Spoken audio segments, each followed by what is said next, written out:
Hello friends, Tech and Pat.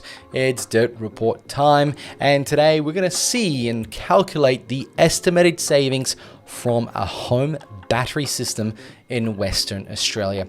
I have a couple of slides for you, which I know people love slideshows, so we're going to go through quite a bit of information, and I want to start off by saying it's all, I guess, your own personal situation. This is what I'm doing, and I'm going to tell you a couple things that I probably wouldn't do next time, or I would do differently if I had more money. And that's really what it comes down to. How much is a home battery actually going to save you versus how much you need to spend out front? And I think a lot of people might not have the money to spend up front, but I'm going to show you what I did, the payment options, the supplier I've chosen or the installer, and the battery brand that I've chosen. So let's get started by rolling the intro.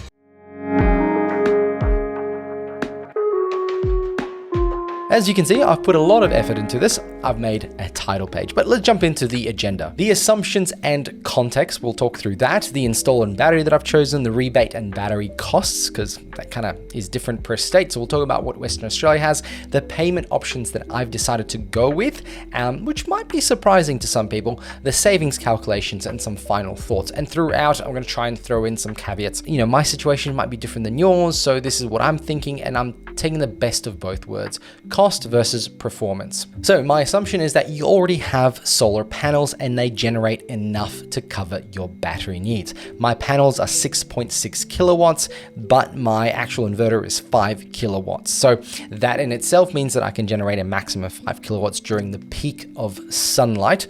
And then obviously my panels will sort of, I guess, stretch out the peak to have more time in the max of 5 kilowatts.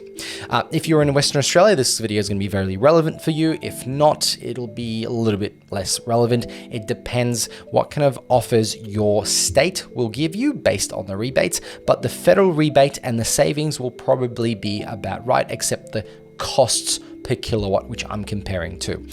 Power prices will rise in the future. We're not calculating this in here, but there also is a potential that they might drop if enough people move to a battery system for their home. So this is a real unknown that I'm not going to calculate. We're going to include a worst case scenario of a round trip efficiency of 94% for the batteries, which means if you fill it up to 100%, let's say it's 10 kilowatts, you get 10 kilowatts, you can only use 94% due to the loss and so on. And I'll talk about how much you can actually use of a battery in a moment.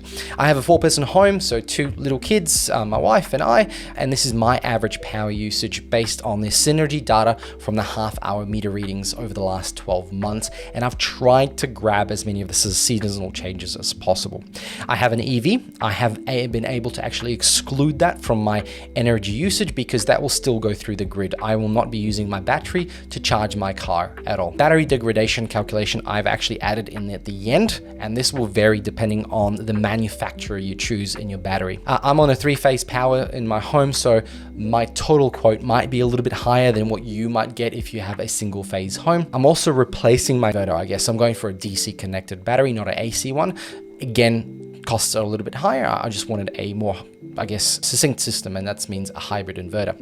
I'm also using averages, so the true numbers will come later. I will do a similar video to compare the two, and I'm really excited because now I've got this kind of like math here that's going to tell me what I should expect, and then let's see what reality is, because, you know, a lot of this math is what people talk about how great batteries are. Is it actually the truth?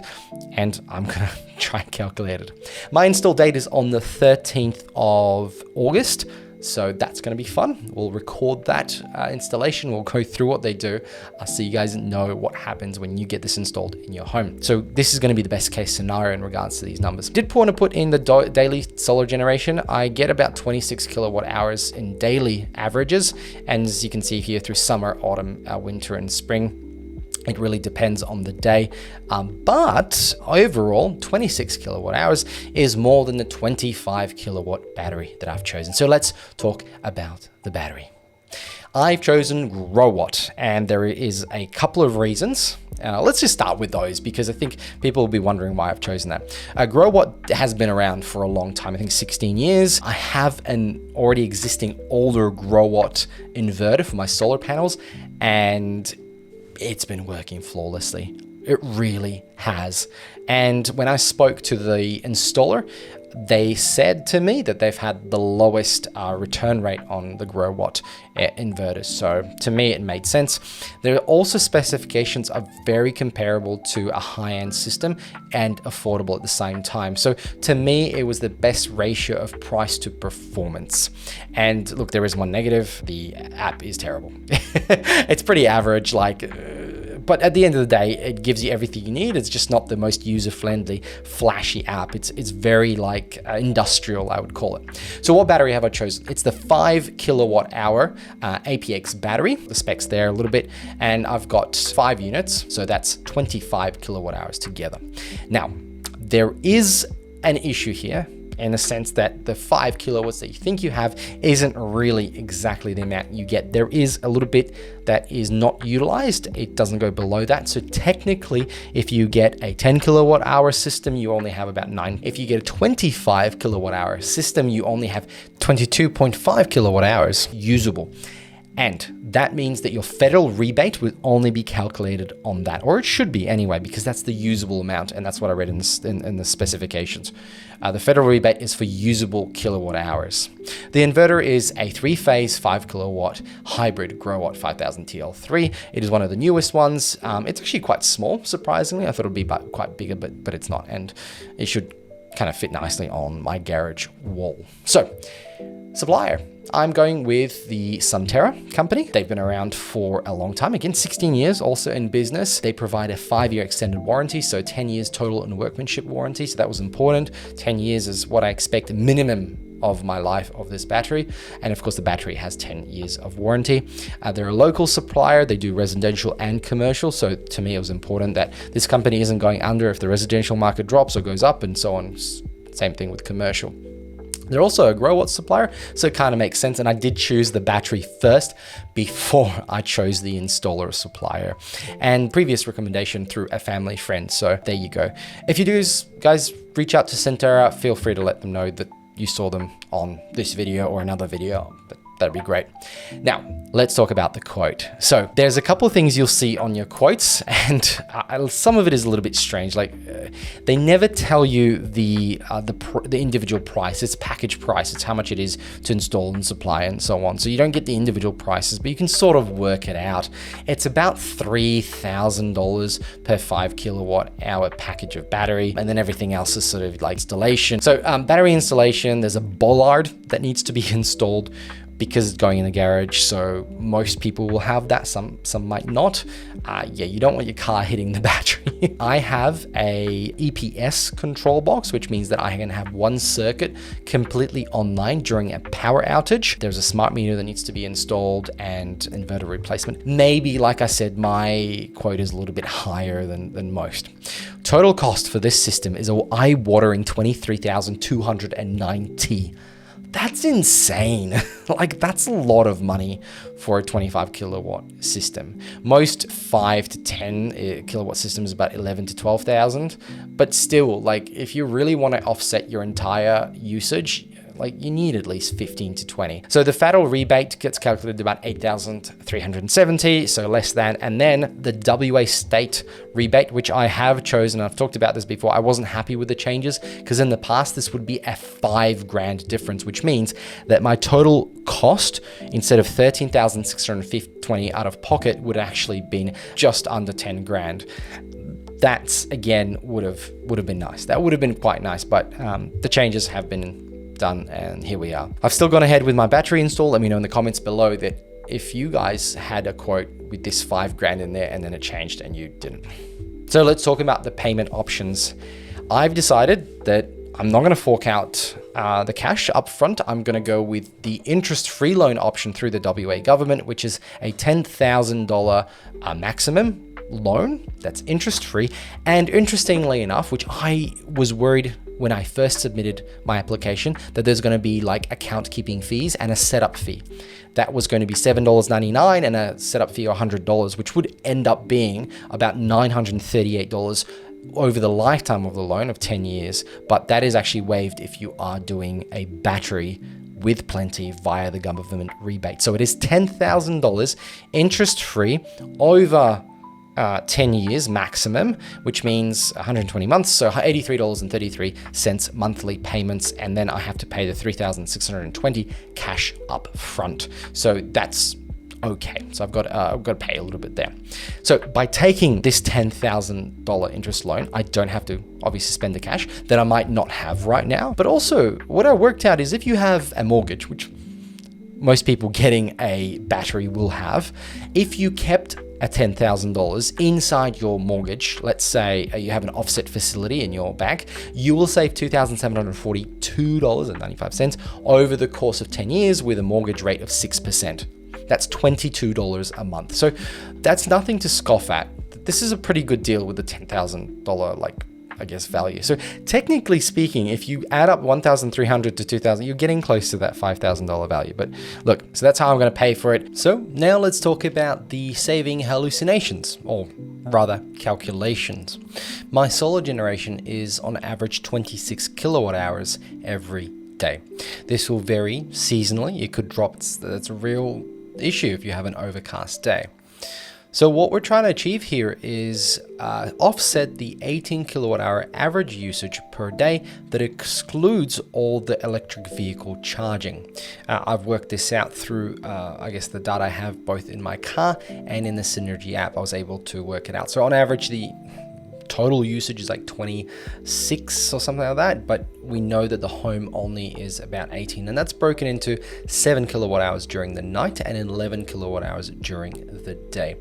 This is a little bit skewed because now a lot of that 11 kilowatt hours during the day is actually solar use, which means that your solar panels will have to generate the 11 kilowatt hours per day plus charge the battery with the excess solar, which is good because it's now going into your battery rather than getting sold off for 2 cents into the grid.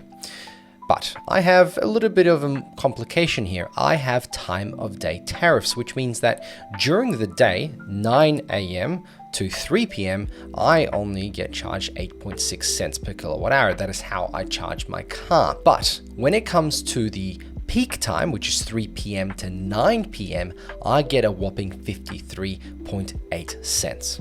So if I calculate all this together, the monthly average for purely home power usage is $161.94. That is the total we can actually offset with the battery, both during the day and at night. But during the day, it really doesn't matter, to the point that I should just use grid power to charge up the battery if I don't have enough going into the evening to offset the whole night. So I can set that in the settings inside the GrowWatt app, and we'll talk about that setup. But ultimately, this battery will be able to offset the entire usage of my house, and also probably have battery left over every evening unless there's been a bad day of solar. What I will add is that you might want to increase your solar panels from 6.6 kilowatts to more, so you get more during the day. You can still have a 5 kilowatt inverter, but more panels will help you be more efficient and gain more of the sunlight for a longer duration. So let me take you through my monthly bill. So put simply, on average, my total monthly bill, including supply charge and my EV and the house power usage, is about $242.15. The house power usage, as mentioned, is around $161, while the EV is $41 a month, and the monthly supply charge, which we cannot offset, is $38. So ultimately, we have $161 to offset with our 22.5 kilowatt battery, and we can do the entire thing because it is only around 18 kilowatt hours per day, which is, if I look at my usage and really pick out the range, it's between 17 to 19, maybe 22 some days. It really depends. But we are just trying to grab an average. One day it'll be more, one day it will be less. If you go over the usage of the battery, it just draws from the grid. So what does that actually translate into? Your savings will be based on how much you have to pay, the loan and the supply charge, and potentially any usage above. But let's just imagine that right now I'm excluding the cost of the EV, which is $41, because we want to keep that separate. That's kind of like your petrol. You don't really count it in with your house stuff. But anyway, you've got a battery credit of $161.94, because that's how much you're offsetting with your battery. And then your debits are your power usage, $161.94, your plenty loan, $83.33, which is that monthly repayment of $10,000 over 10 years per month, and then the supply charge, $38.38, and that's again per month. So my total credit is $161.94, and my debit is $283.65. So I'm only paying for my bill every month $121.71, which means I am about $80 better off per month, and this will vary month by month, but I'm going to keep a very strict tally when I come back to you after a few months to see if that number is a reality. If we can get 3 months of around $80 a month of savings, we're golden. If it's about 20 to 50, well, then something is off with my calculations. But let's see what happens. It could be even more. We don't know yet. So we'll see. I'm hoping that it's about $80. And that translates into quite a lot of benefits, because every bill, that's $159 less, or $160 roughly. Annually, it's almost $1,000 less. And over 10 years, it's $9,500. So the system in itself will pay itself off pretty well, because ongoing after year 10, it can still offset $161 in total. Now, the upfront cash will pay itself back from the $80 roughly of profit by about 3.7 years. And after that, I'm making pretty much bank. That $80 is mine to use. $80 every month more is substantial. That could be an extra fuel tank. It could be a lot more food for your family. So the benefit is there, but let's talk about battery degradation. Based on Growwatt statistics, it's about 2.5% annually that gets degraded across the system. So if you install this 25 kilowatt hour battery, translates to 3.5, by the 10th year, you should have just shy of 20 kilowatt hours usable, which is about 19.4. Now, certain batteries might have better chemistry, which will reduce this degradation, but you can expect over 10 years, a bit of degradation. So it's not that your batteries die after 10 years, it's just that the usable capacity gets smaller and smaller after each cycle, and you're probably going to be cycling it per day. And after 10 years, I can probably grab the most degraded one, swap it out for a fresh one, which will then give me more usable power. But by then, we should have better batteries like solid state batteries and so on. So the next 10 years is where I want to make my money back, and based on this, I will be. So final thoughts. When you get this system, you assume you already have a solar system, because if you're going to get a solar panels with this, it's going to cost you way more, probably another 3 or 4 grand on top, including the subsidy. Some people who have very energy hungry, like they might have a stove top that is electric, are going to be a lot more power hungry, and if they have older air cons, they might not be as efficient. So a inverter that is only 5 kilowatts is not going to do you. You probably need a 10 at least, and that's going to up the cost, because and the reason I didn't go for one is because if I were to swap to a 10 kilowatt inverter, I actually would have to replace all my panels. That's a big waste. And so I didn't want to do that. There's new panels, they're more efficient, and so on, can generate more power. So I did balance out the cost versus what I think will be enough for a long time. And if down the line I want to swap everything out, I'll get even better panels and an even bigger inverter if I want to, and keep the battery. So there might be a path to upgrading in the future. But for me, for the cost of $10,000 on the interest-free loan and only $3,600 up front, this is by far the best way I could see doing this. And I don't think it's for everyone, but if you want to get a 15 kilowatt system, you could probably fit that in around $10,000, which would mean that you wouldn't have that upfront cost, and you would still be saving probably $50 a month even after repayments. So you're actually probably gonna do quite well out of this. So let me know your comments and thoughts below. Feedback is always welcome. Thank you very much for watching this long presentation, and make sure to like and subscribe because the installation video is coming up, and then there'll be lots of follow-up videos about how well the battery is doing. Of course, I'll be sharing all the problems and all the positives, so get subscribed. Bye.